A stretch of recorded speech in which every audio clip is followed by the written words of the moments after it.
Sa mga gustong magpatubo ng kilay nila, try nyo tong Yobro Scrub for My Sanity. Kung babasahin nyo yung reviews nito, napakaraming nagpapatunay na tumutubo talaga yung kilay nila. Ito yung kilay ko, tumutubo na siya. Ginagamit ko pa lang siya for 3 weeks. And kita na yung effective ng product na to. This is for only 169. Ayan.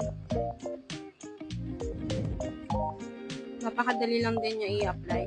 Anong ingredients nito? Meron sabi, merong minoxidil na clinically proven effective in preventing hair loss and encouraging hair growth. Biotin, vitamin B7 that helps to maintain the hair growth, and then collagen to provide moisture in the skin and the scalp. This is for only 169. Sabi nga sa mga reviews, napakaraming nagpapatunay na tumubo na talaga yung kilay nila at isa lang ako doon. Ayan.